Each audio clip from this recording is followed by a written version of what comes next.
It's no longer former SJSU point guard. It's no longer USF analyst. Joining me every Monday at 3 p.m. is Golden State Valkyries color analyst, Sophia Jones. Yes, the resume's been updated, so has the title. And we're going to talk Valkyries. It's Valkyrie season. We're going to obviously mention the Warriors as well. Sophia, I imagine you're as elated as I could imagine you were following your debut performance as a color analyst for the Valkyries. Before we get started, was it as amazing as I'm guessing? It 100% was. And also, just to clarify, I'm the radio color analyst as well. But you're absolutely no, because my good friend radio's Morgan, awesome too. Radio's awesome too. It's and if anything, I feel like no disrespect to the TV color analyst, but I feel like a little more talent is actually needed, or at least a little more effort and work to do the radio side, because you're painting this visual picture in everyone's minds. Whereas when you're a color analyst on TV, people can see the action. So you could have use less verbiage, and you don't need to provide as much description and detail. You've got your work cut out for you. And everything I heard in terms of feedback was fantastic. One game down, a whole lot more to go. How many games are in a WNBA regular season? 44, 42? 44. There we go. Yeah. So 43 more to go. And we're a Valkyries publication. We're a Valkyries broadcast. We're going to break down how the Valkyries did in game one. Yes, at that home opener, what you saw was real. Joe Lacob and Jonathan Kuminga sitting next to each other, in addition to other Warriors players and coaches at the game. There's a lot to break down here in this offseason. So let's have some fun. Every Monday at 3 p.m., it's V for Valkyries, including today. Here we go. They always find something to nitpick, and that's because there's expectations for us to win. Leave me alone this summer. Woo! Let's go. In a minute, I'ma need a sentimental man or woman to pump me up.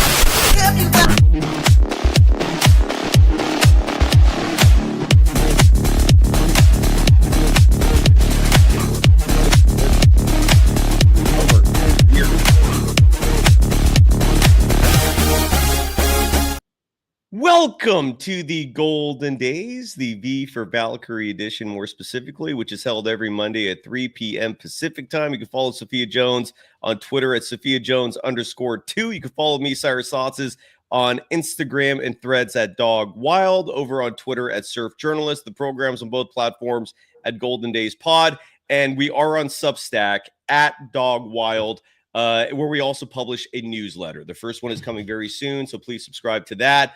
We're obviously going to mention the accomplishments and the accolades of Miss Sophia Jones, who is killing it. Before we get into the Valkyries coverage, before we get into the latest on the Golden State Warriors, got to give some love to the folks who pay our bills. And first up is a band who, Sophia, I am elated, has re-upped with us. They're going to stay with us for who knows how long, but as long as they are a sponsor of Golden Days, we are elated, and that's Decades. The band, they're a cover band, more specifically, who is available for hire if you want to hire them for your event, and whether that event's a birthday, an anniversary, any kind of celebration imaginable. It also could be a corporate fundraiser. Think of the Catalina wine mixer from the movie Step Brothers. Whatever the event is that you need some live music pumped in for, and some awesome live music that covers everything from the 50s to today, from Chuck Berry to Katy Perry. They play all the pregame 49ers parties next door to Levi Stadium at Great America. They're called Red Zone Rallies, and the band playing all those rallies is Decades. If you go to decadesofficial.com, you can get a lot more information, or email Kyle at atomicmusicgroup.com.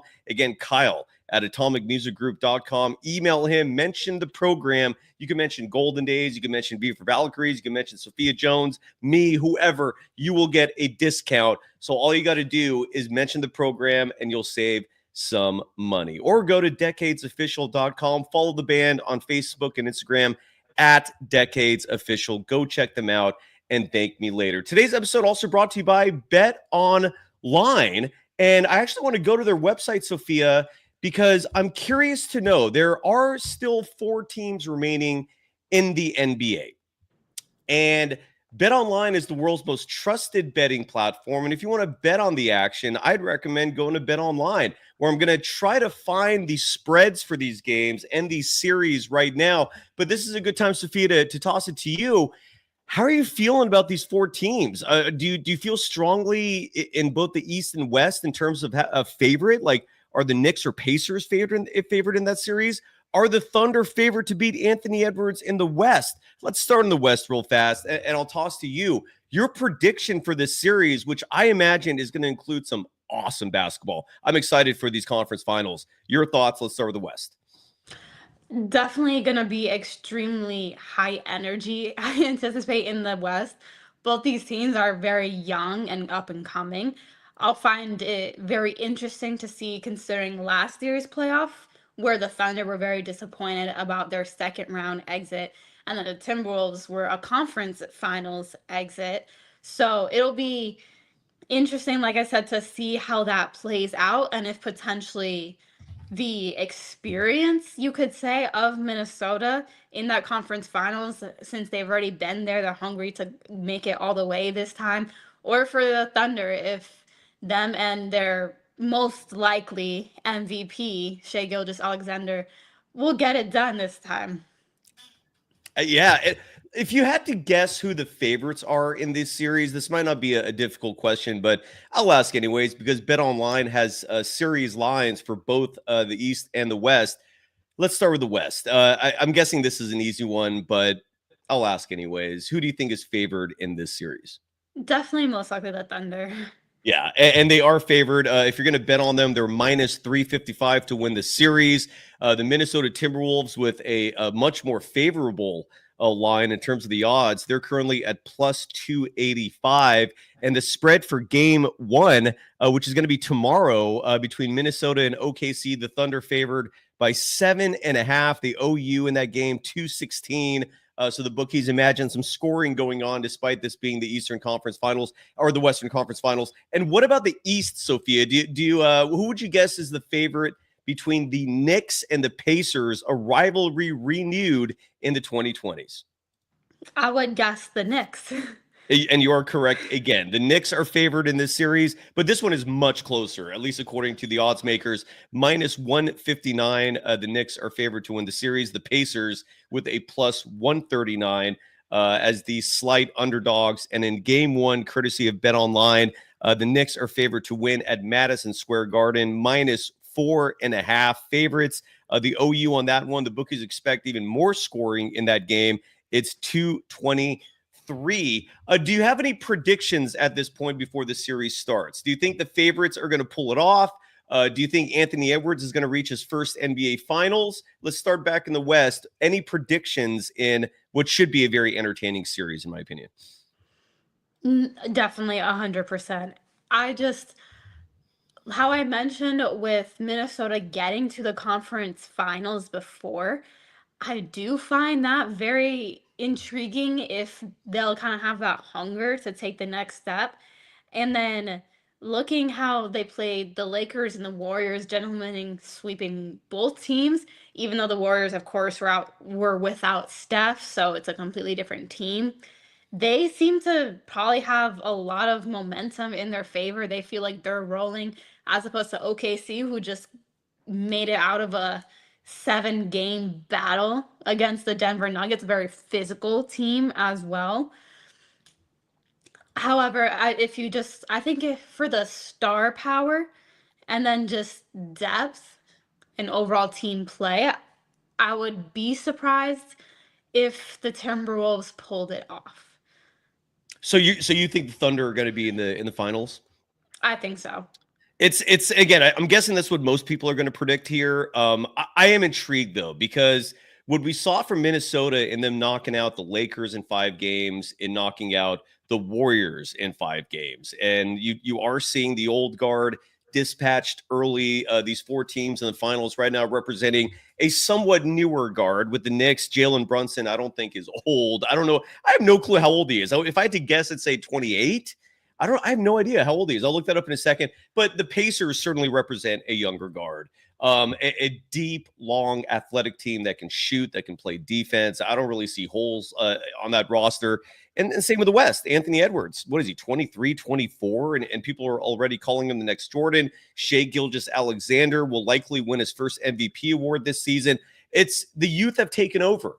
And I guess real quick, Sophia, I'd love to get your thoughts on this. Is it over for the old guard? Like when you look at Steph, when you look at LeBron and everyone else that represents the older generation, we don't even know what team Kevin Durant's going to play on next year. Is it done? Is the new generation here for good? Or do you think we might get one last heavyweight uppercut from one of these old guards in future seasons? What are your thoughts on that? It's so hard to tell because I think you talk about like the old guard and the new guard, but I also think there's that like middle guard tier where you have like a Giannis and Jokic and kind of Joel Embiid, those caliber players. Yes, yeah, I forgot about them. Sorry. But when you talk about the old guard, I think that when you have those types of players on your team, and especially I'm thinking about like a Steph Curry where he's not ball dominant and he can pretty much play around anyone. It's just going to be about what additions are made to each team. And I mean, even you look at a LeBron where he has a young guard player on his team with Luka Doncic. Yeah. So it might need to be a combination, but I think an old guard could still do it, but maybe not in the same way that they are just like their entire team. There's going to have to be more help. And point received. I totally get what you're saying here. And a perfect example, what you just said, the Lakers, right? I mean, Luka Doncic will probably have to be the top dog on that team if they're going to make noise in future years. And that's going to lead to him really needing, I think, to focus heavily on conditioning, on his body. Like for the rest of his career, I think if he's going to take this seriously and put himself on the list, and especially the upper echelon of lists that feature the all-time greats, he can't follow the Nikola Jokic discipline. Meaning, and even Jokic, you see him physically like changing before our eyes. I think even he's taking the whole like physical conditioning aspect of playing basketball much more seriously. But Luka's going to have to shift it. I mean, JJ Redick said it himself. Like he wants world championship defense on his team. He wants world championship conditioning this offseason, I imagine. Luka, ditch the burgers, ditch the cigarettes. It's time to take things very seriously. But I totally feel you on that. And by the way, BetOnline, just to finish what inadvertently became like a 5-minute read here, the world's most trusted betting platform, the game starts here. And going back to the old and young, and how maybe some of these old stars maybe will need a younger player to help carry them to glory. This is a question that's facing the Golden State Warriors right now. You called the Warriors Valkyries game, excuse me, last Friday. And I thought you did, again, a killer job. I actually listened to a lot of it, you and Kevin Dana. And again, it was music to my ears. You two did a phenomenal job.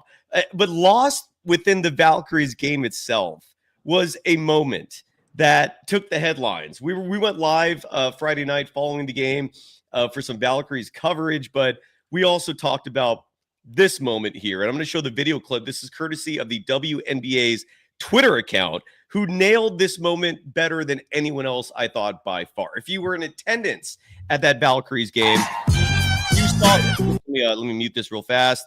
And let me start it over again. I screwed that up a little bit. I apologize. This is a replay from what we did Friday night. The WNBA social team grabbed the camera, went down to the court, and started showcasing some of the Warriors coaches and players who were in attendance. And Sophia, you're calling this game, right? So you saw this firsthand. And I'll real quick show the video again without audio. We'll provide the narration for you.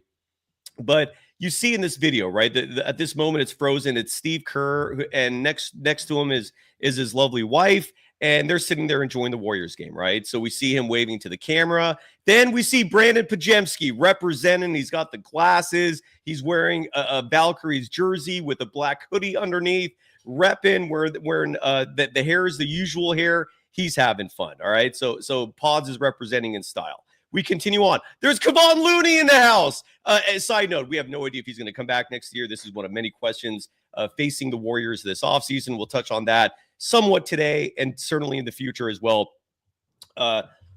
Excuse me. So Kevon Looney is in the house. We continue on. Buddy Hield with his adorable little one. Side note, Sophia, I didn't even know Buddy Hield had kids. I didn't know much about his family background. That is an adorable child, if that is in fact Buddy's son. Would you agree? Is that an ugly baby? What do you think? Sorry. Very cute kids. No, I wasn't too aware of. I think at one point did hear about Buddy's kids. It just never really registered. But no, gorgeous family. A beautiful family, absolutely. That was a setup to hopefully have you give the right answer. Yes, that is an adorable baby, and I love everything about him. Buddy Hield, congratulations! Your Game 7 put him in Warriors lore for eternity, in my opinion. And now we know he has an absolutely adorable kid as well. So Buddy Hield is in attendance, and there is Jonathan Kuminga. And now here is the part that became very newsworthy. Here is Kuminga saying hi. He's sitting courtside. His childhood friend and cousin is sitting next to him. I don't know if he's in the shot, but keep watching because the moment that everyone's talking about is about to approach here. Here's Kuminga saying what's up. And look at Kuminga. Hey, come here, bestie. Hi, bestie. Joe Lacob. Hi, the owner of the Warriors. Hey, bestie. Hi, guys. And that is the moment. Let's watch that one more time here. Look at these two guys. Does this look like a player and an owner who don't want to spend the next 15 years together? Look at these two. Look how happy Joe Lacob is. I don't think I've ever seen a smile like that on Joe Lacob's face in my life. Kuminga's happy. I'm going to shut up now. Sophia, what's your reaction to this? Because you actually saw it live. Exactly. And I saw it directly on the Jumbotron as well. So in addition to those two having the time of their lives, everyone in the crowd was also very energetic. I'm sure understanding at least a little bit of the significance of that moment, but that definitely kind of felt, I don't want to say like an opportunity, but it was just in the sense that Kuminga was there. The camera was clearly on him. I even think when I saw it on the Jumbotron, it was on him. And then when he leaned over to Joe Lacob, that's when they went to both of them. So kind of taking the opportunity to show just Warriors in, I guess, the basketball universe that their relationship is very strong. This is, look, Kuminga's not sitting next to Joe accidentally. Joe Lacob, every report that's ever come out has indicated that he loves this kid. And if you actually watch him play, and I am baffled, and I have been beyond puzzled this season by the amount of negativity directed toward this kid. And a lot of it is just bias, and I think very poor media coverage from others who have denigrated this individual. You've never heard that here. I see the potential. I love this kid myself. And I think this bodes well for his future. In the chat, 44 D Perez writing, we need to keep JK, period. I'm going to be a Kuminga fan even if he ends up leaving. I've been all in on Kuminga before we even drafted him. A couple other comments here real fast I want to bring up. The Traveling Urquita is mentioning, and again, a lot of loose reports that are almost exclusively rumors existing out there saying there is a Kuminga bidding war starting. The Bulls, the Brooklyn Nets, and the Philadelphia 76ers have all said they are interested in Kuminga. And look, I imagine there's going to be a lot more teams. And this leads to a Mike Dunleavy Jr. report, Sophia, that came out where, sorry for the noise, where Mike Dunleavy Jr., I don't know what this interview was based on or where it came from. Excuse me. But the quote is from General Manager Mike Dunleavy Jr. Pardon me, excuse me, is that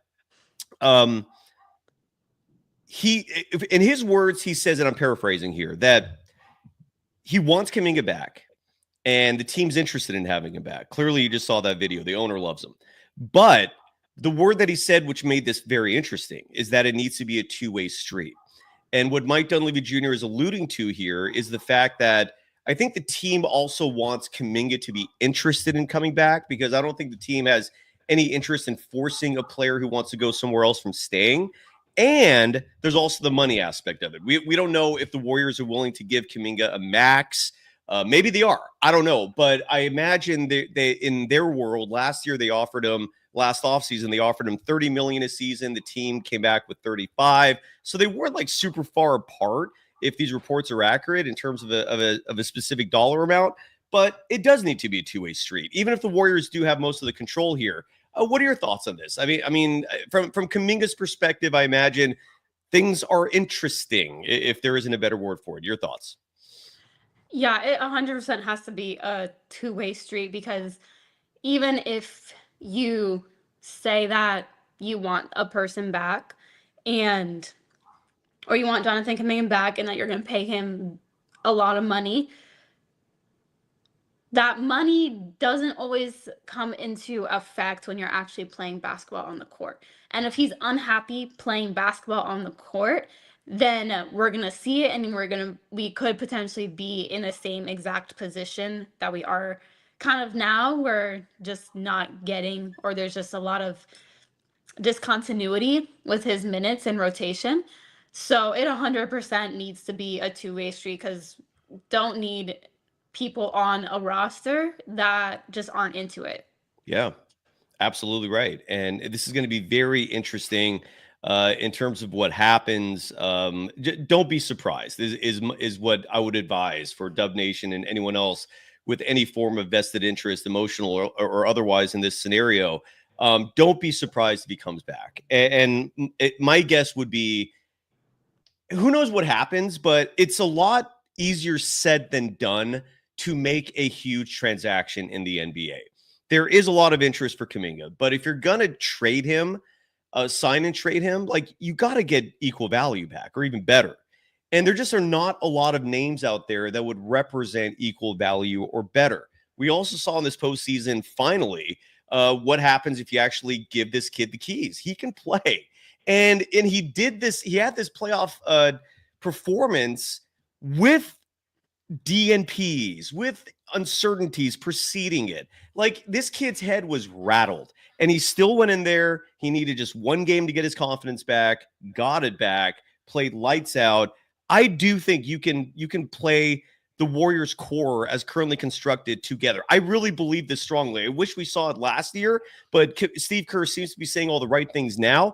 I really do believe you can bring this group back and surround them with better reinforcements, meaning you could find a good center out there for a veteran minimum. Like Andre Drummond is a name that was mentioned recently, for example, who would not be the worst thing in the world. Andre Drummond giving you 15 minutes in that a game in that Timberwolves series would have helped. 15 minutes a night from Drummond in that Rockets series would have helped. And that's just a random name I'm pulling out of a hat. But my point is, I think it would be a lot easier to, this is just me, to bring Kuminga back and then start putting pieces around these guys. There's also a very plausible scenario where you re-sign Kuminga and you're not in salary cap hell as well. Like, you can do it, and we'll get into that in future episodes in terms of the details. I'm going to bring Eric Pincus of Bleacher Report back on the show soon. He is a cap expert. But what I've learned is that you can bring him back and you could still be below the second apron, meaning you can still use your mid-level exception. You can still pursue guys like DeAnthony Melton. That's a name that a lot of people are bringing up that I love, I think, for reinforcements as a backup point guard to Steph and as a player who can maybe even start as well. Again, that's my thinking, is you could do it. At the same time, all it would take is Kuminga saying, I don't want to be here anymore. And then you start seriously approaching these things. And one of your fans in the audience, Sophia, user 4M2TGLR, is writing, all right, Sophia, as a top analyst, if Kuminga's life is in your hands, what's your call? I think you answered that. But any final thoughts on Kuminga and the Warriors? Yeah, I hope that he stays. And I just hope that, like Mike Dunleavy Jr. said, that the interest from the front office, the staff, and just Kuminga are all in agreement in them being bought in to be there. Absolutely. It's like user 4M, I'm not going to repeat it anymore, but writing, for example, like Seth Curry, there's going to be a lot of names out there that you can surround this group with. Seth Curry's another one. You don't think this team needs more shooting? Like, Seth would be incredible. I've been clamoring for Seth's brother to come back for years. I have no idea if he wants to, but he's been here once, and I thought it was I thought it was awesome having him in a Warriors uniform. So again, we will tackle this. I get, for example, Bruce Morrow saying Seth Curry is not enough. We're just spitballing here. We're not. Do not take anything we say today that seriously in terms of prospective free agents and so forth. The research has not been conducted yet for things like that. A couple people mentioning Derek White. I don't even think he's a free agent.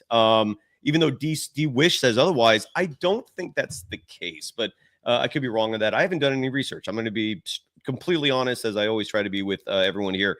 And R. Jonesy, I agree with these sentiments as well. Like, I don't know how you can replace Kuminga with anyone and win in that trade, unless it's a Giannis Antetokounmpo, unless you mentioned Bam Adebayo. If it's like a star like that, I could see it. But the other side of the coin is these teams are not just handing these guys away. Like Jaren Jackson Jr.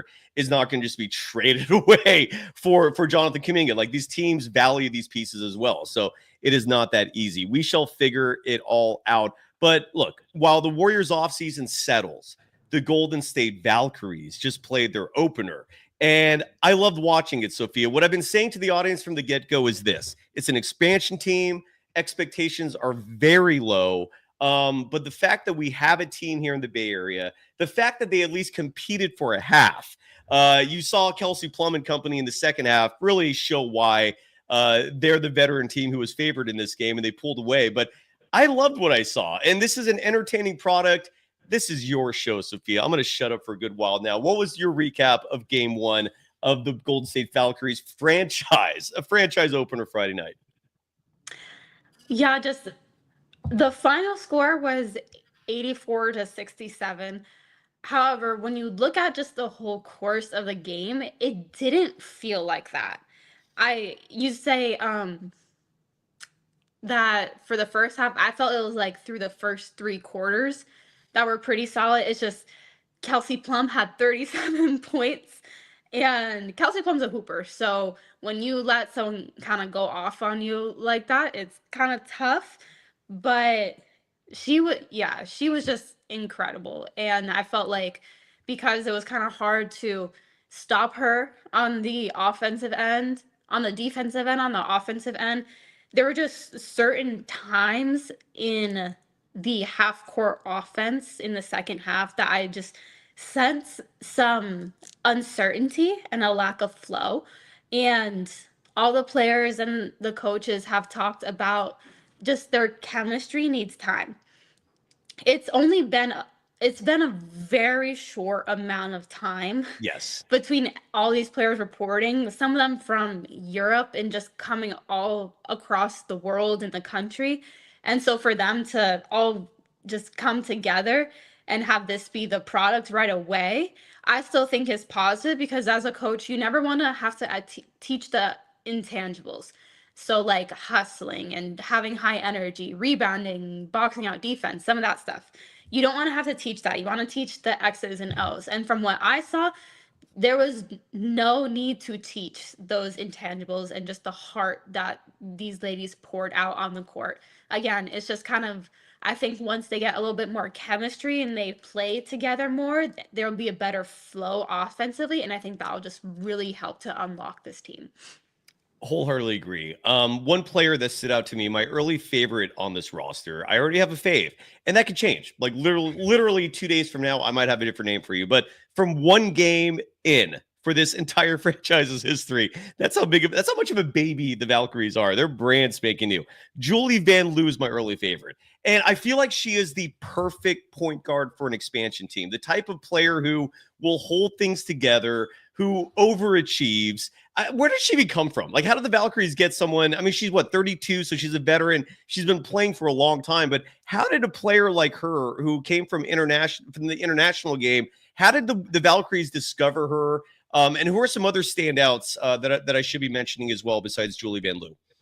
Yeah, so this is Julie Van Loo's second year in the WNBA. So she was picked up in the expansion draft from the Washington Mystics for this squad.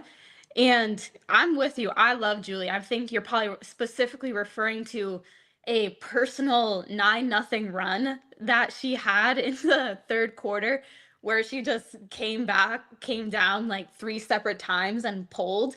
just showing the utmost confidence. So that was incredible from Julie. She's a really fun player to watch, but you also mentioned her point guard skills and her vision and her ability to have the ball in a string and find her open players. I always say you have to have your head on a swivel when you're when Julie Van Loo has the ball in her hands. But I also want to talk about with her as well, and getting to know her and speaking with her. She speaks 4 different languages. So she's from Belgium. So she speaks Flemish, English, French, and Italian. Bravo. And on the Valkyries, there are a lot of international players. We have some girls from France. We have some girls from Italy. So it's a very multicultural team.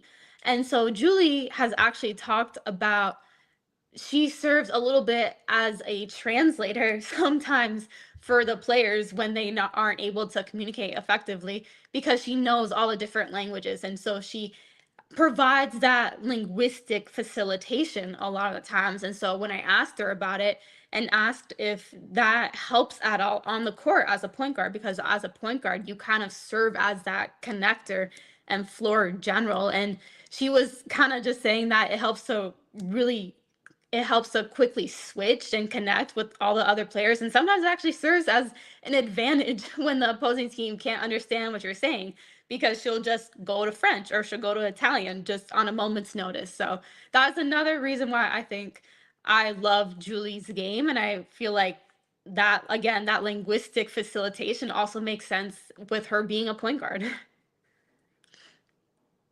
Great analysis. And I love the fact that the chat is asking a lot of questions about the WNBA and the Valkyries. Nigel Spar in the chat is asking, and good time to ask, because we're not at the portion of the Valkyries season yet where you got to get a pay chat to get your opinions in talking about the Valkyries. That moment will come at some point. So good time now to get your questions in for free. I try to play the free ones regardless, but it's when the chat, it just gets really long and condensed, it's hard to find good ones if you're not adding the pay chats to them. So right now, good timing for posts like Nigel Spars here, who writes, "What are your expectations, Sophia, of Kate Martin going into her second season? Does she hit the sophomore slump?" I think, was Kate Martin on was she a Sparks player last year? And your opinion on Kate Martin? Could correct me up on that. I probably don't know. Sorry. So she was with the Las Vegas Aces. Or Aces. That's what I meant. I'm sorry. Yeah. Okay. And she's just kind of a very kind of glue, do-it-all player. She'll give you a lot of hustle, a lot of effort, play some really physical defense, handle and shoot the ball on offense as well. But another thing, I think that she'll improve on her game, and she participated this past offseason in the Unrivaled 3-on-3 league. Ooh. And so when I had the opportunity to talk to her about that a little bit, she was saying that it helped her with her pick and roll reads, which, I mean, for 3-on-3, there's so much spacing and you primarily get your actions through those pick and rolls. So she said that's something that really helped her, as well as just being able to guard one-on-one, because in a 3-on-3, you're basically by an island, so you have to stand your ground when you defend. So I think that she took those things from Unrivaled and will definitely start to build on that this season, as well as last season, just considering when you just graduate college, as she was a graduate of the University of Iowa, and then a mere number of short weeks later, you're playing your first WNBA game. So most players like to use the offseason to expand and develop their game, but as opposed to those players that just graduate, they don't really have time to work on that. So that's why I think we'll see an improvement with Kate Martin this season. That is, in my opinion, the biggest thing going against any rookie going into the WNBA. You have no grace period from ending your college career and then starting your rookie season. There is no break there. It's a lot to take in, which I think made Caitlin Clark's rookie season that much more impressive. And Caitlin Clark, who has quickly become a face in this league, she's a superstar for very good reason, but she also got involved in some drama this weekend. And this leads to R. Jonesy in the chat asking, Sophia, if you were a Reese, and this is a rivalry that, again, started in college, LSU won a championship. That was Reese's team. Caitlin Clark got to the championship the next year, did not win, however. She never the college championship eluded Caitlin Clark. But these two got into a little physicality this weekend. Your interpretation of that, Sophia, and did the league handle it correctly? Yeah, kind of one of my first impressions is, and honestly, when I saw the moment play out on TV, unfortunately, one of my first reactions was, oh gosh, there are going to be a lot of racists and people who don't know the WNBA speak on this when they don't know what they're talking about. So that was my initial reaction, honestly. Okay.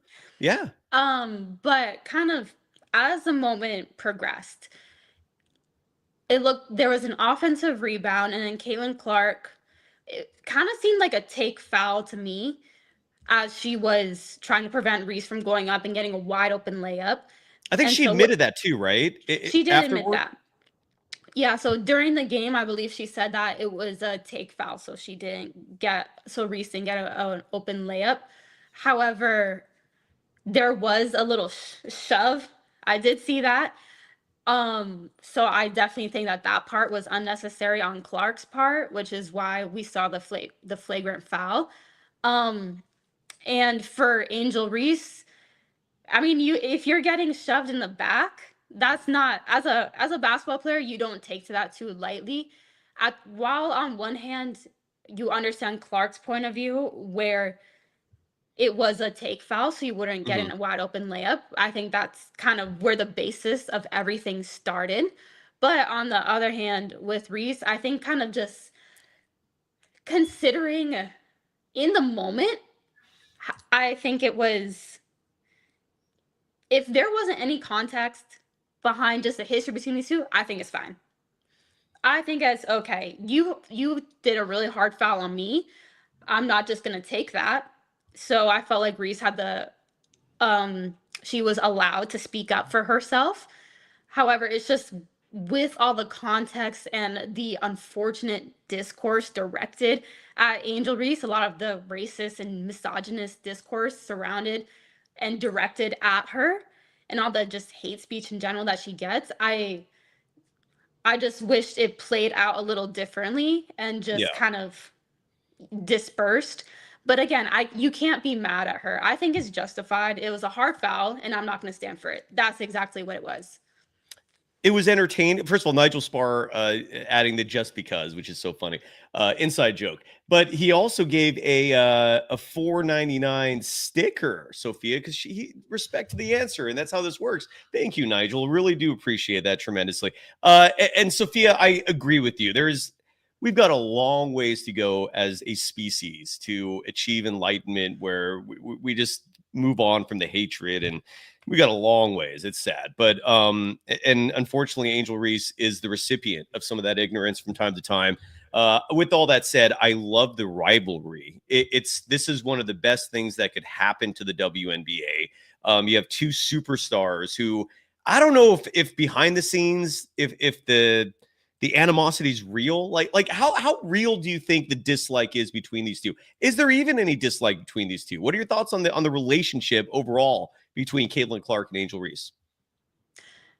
I wouldn't go to say that there is dislike, honestly. I feel like whenever you see them, they're in different circles, they're different personalities, and just because people are different doesn't mean that they don't like each other. Yeah. Well, I just meant more because of there is a rivalry there. I mean, they do have a competitive history that dates back to the Final Four. So that was my thinking mostly in terms of why maybe there is some, there is some feelings there that may not be positive. But again, that's why I turn to you.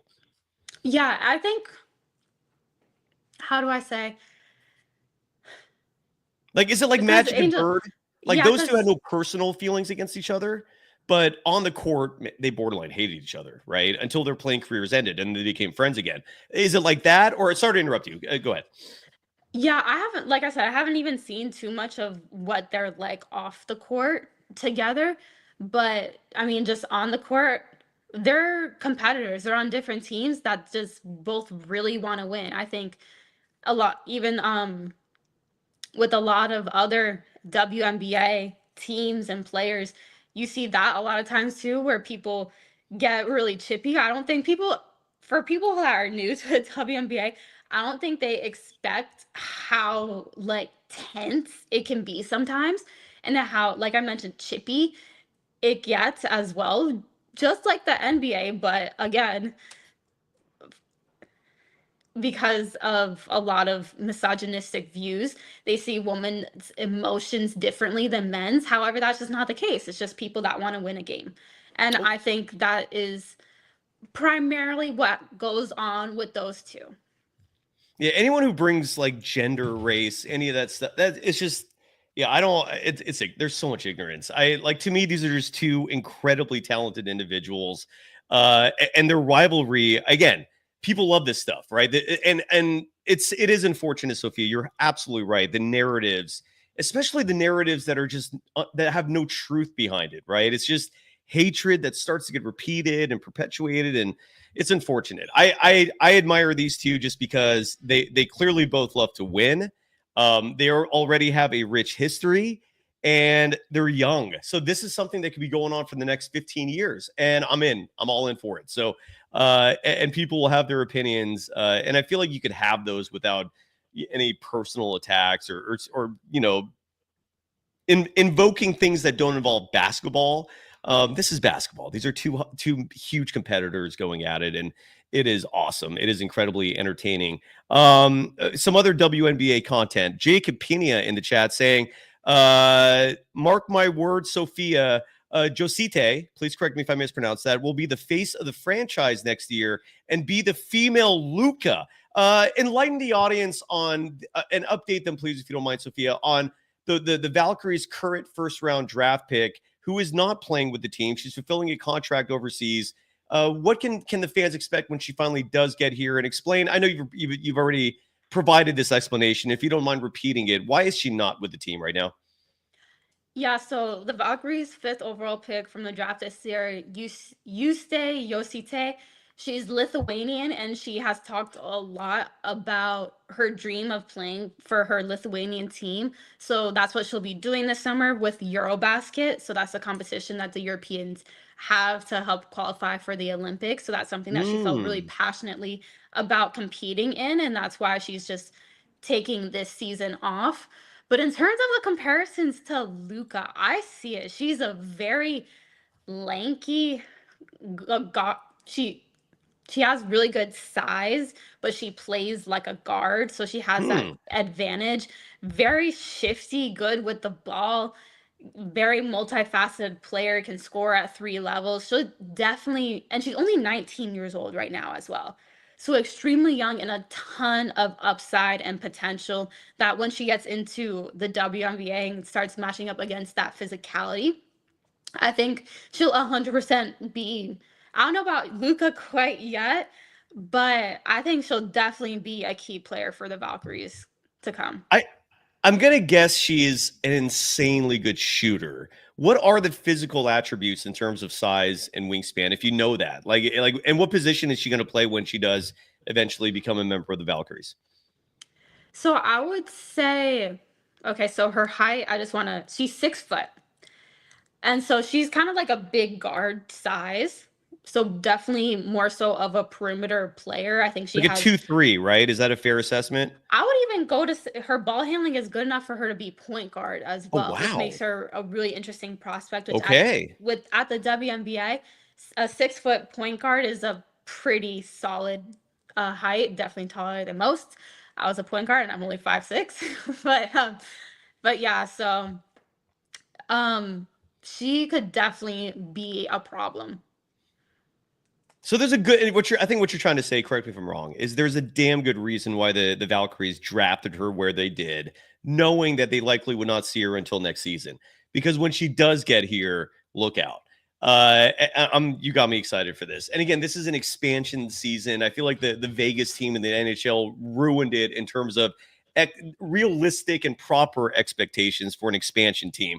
They don't normally win. They don't normally do a damn thing except be bottom feeders in a league their first season. That is typically the case. That Vegas team, the Golden Knights, were the absolute exception, where I can't remember if they actually won the championship or reached the finals their first year, but that is not how it normally goes. Expansion teams, you got to give them time to grow and develop and just build an identity. The operation itself is barely off the ground. So again, to me, the fact that they kept that game against LA as close as they did, Kelsey Plum reminding people why she was the headliner for a massive blockbuster trade this offseason, dropping 37 points in a win over the Valkyries. But they're an expansion team, folks. Year one, again, keep expectations low, and maybe year two on, especially with Yosite.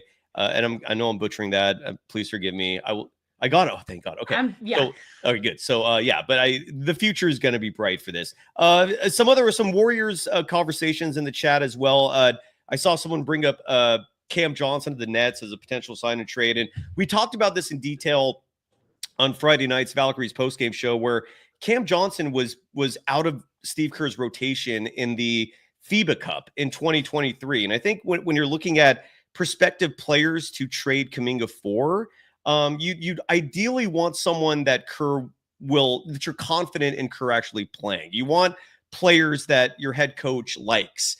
And Cam Johnson is not someone Steve Kerr likes. Never mind the fact that value-wise, you better be getting a lot more back from Brooklyn than just Cam Johnson, in my opinion. But I just wanted to address that one more time in the chat. And otherwise, anything I'm missing in terms of the WNBA that we have not covered, Sophia? Oh, wait, hold on. Breaking photo here. What is this? Oh, no, it's just Kuminga and Joel Lacob being happy together. Look at those two. Look how happy they are. Look at that in slow motion there. And of course, my thing glitched while I'm doing that, but that's a good point for it to glitch. So there you go. Just wanted to interrupt the broadcast to remind you that Joel Lacob and Jonathan Kuminga love each other. Anything we've missed? Anything you feel like we need to cover as we wrap up the show today? Yeah, just for more Valkyrie stuff. At the media scrum and media availability today at Valkyries practice, I got to lay eyes on Janelle Salon for the first time. She just got over, I think, a couple of days ago from competing with her Italian club in Italy's top basketball league, as well as EuroLeague, which is the top European basketball league on the men's and women's side. But so she is actually Tijan Salon's sister, and Tijan is with the Charlotte Hornets. He was a 6th overall pick there, so there's a little bit NBA, WNBA connection, but she was there for the game on Friday, however didn't play because she had just gone off of a crazy flight, so it was just for rest. But she told the media that she plans on playing next game. Cool. So that will be interesting to say. And she's another one. She's 23 years old. She's 6'2", so she has forward length, but also very much great ball handling and shooting skills. So you can score at 3 levels. Which player is this again? Because I have my pictograph in front of me right now. Top right, number 13. Janelle Salon, is that how you pronounce it? Yes. Oh, so she did not play in the first game, and she's going to join the team for possibly number 2, correct? Correct. Oh my God. And you're saying she's really good. Yes. And also while you have the graphic up, number 7, Stephanie Talbot, she's another one where for the first preseason game, she was actually anticipated to start, but she's been out with a quad. Ooh. She's making her way back, so we could see her soon as well. And then if you scroll down, we also have number 24, Cecilia Zendelazini, who will be another, I think, really strong player for the Valkyries. She's dealing with a right foot injury right now, but also making her way back. So also for people that did tune in for the game or saw a result, it's still not the full team that was playing the Sparks, which is another reason that makes me really optimistic. Good to know. That's great. And that graphic is courtesy of the Valkyries Twitter account. I made a plea for them, for their social media team, to make a wallpaper so I can have the entire schedule on my phone. Hopefully my wishes will be answered soon. And if they already did that, then forgive me. I looked everywhere, I couldn't find it, but I would love a wallpaper for my phone if you don't mind me. So every time the audience sees me do this, they know what I'm talking about. And Sophia, I completely ignored some specific talking points. Did I touch on everything? Like what about what are your thoughts on head coach Natalie Nakase and her performance in game one? Yeah, And, so and you know practice what? today. Sorry, go ahead. Yeah, so I spoke to her today at practice as well, and just kind of wanted to share something that I felt was really interesting. So she has a lot of NBA ties. So she worked with the Clippers for a while, so she knows Doc Rivers pretty well. He She was at the actually game. He Yeah. was. That's another one. And Tyronn Lue is another one. She actually shared with us that he texted her before their first game, just quote, be great, end quote. So I think that's kind of a cool little symbolism of Agreed. Ty Lue's advice. And on another note as well, she also opened up about speaking with head coach of the Celtics, Joe Mazzulla, and just reaching out to him because they were both young head coaches and kind of getting their experience and how they started training camp. But he apparently texted her, which this is very Joe Mazzulla, quote, "Don't be afraid to die," end quote. So I that like was, that. Be fearless. yeah.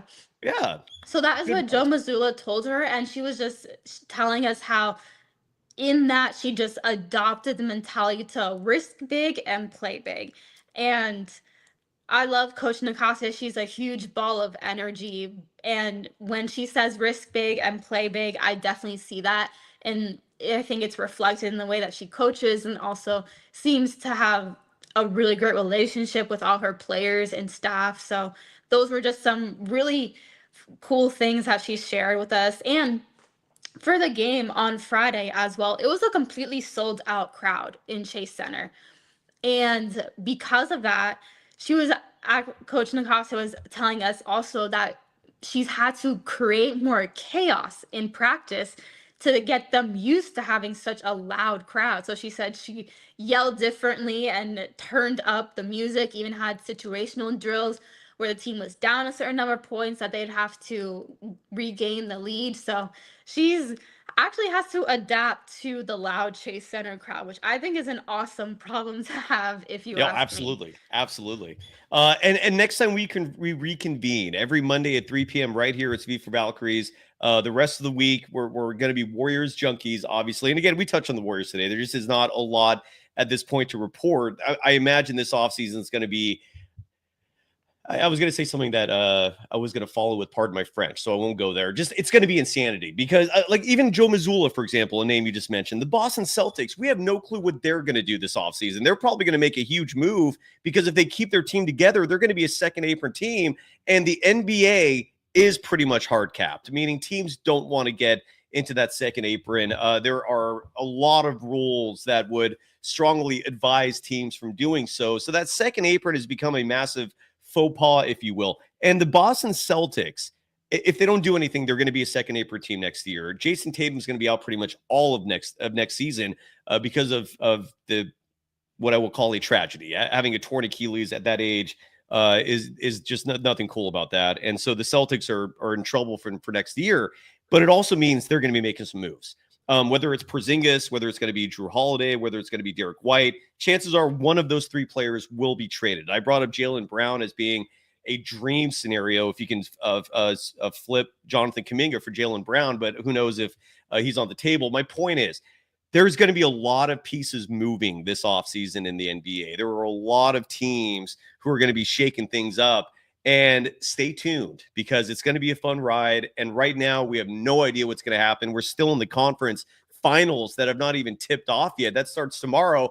And when we reconvene next Monday, Sophia, the Valkyries will have two more games recorded, the Mystics and the Sparks, I believe, if I'm not mistaken. Your thoughts on those two games and how the Valkyries will look when we reconvene next Monday? The Mystics, I think, is another really good opportunity for the Valkyries to kind of get their feet wet and hopefully get a win. They're a very young, energetic, high energy or high speed team. So, but like I said, just with their youth, there's still some things that they have to work out. They've started the season 2-0 compared to 0-12 last year.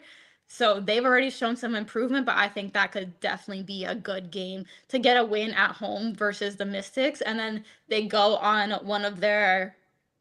they go on their first official away trip to play the Los Angeles Sparks again, which I feel kind of confident about that one. I generally think that if you can just not because you can, I don't want to say you can shut down Kelsey Plum, but if you just contain her a little bit more, then you get that win.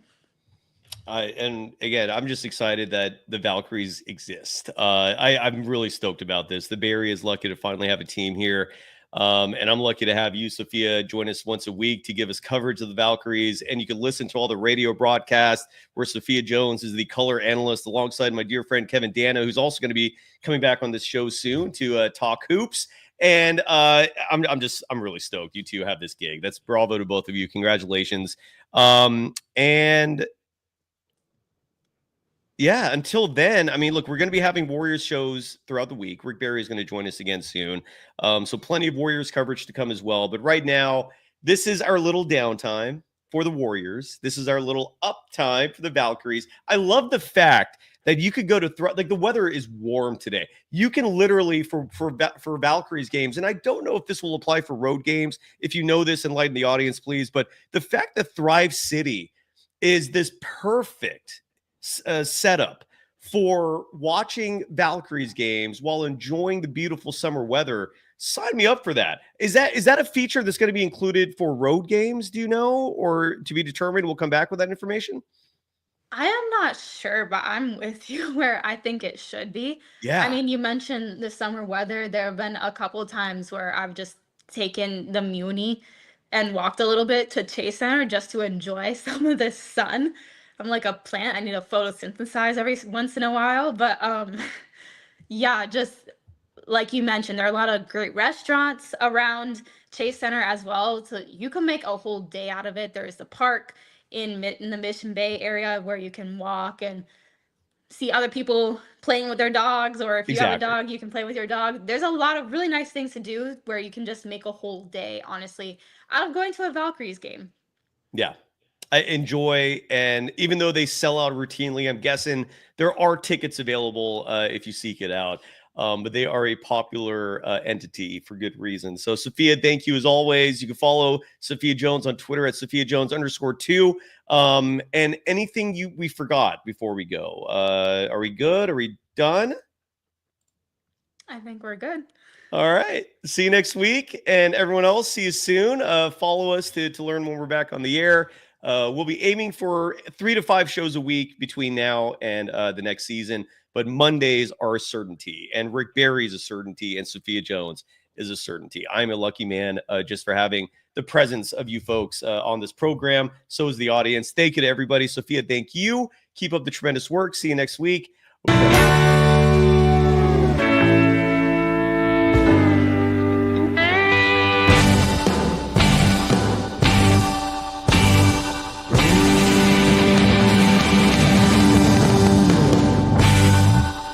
Kuminga, Lacob, bye-bye.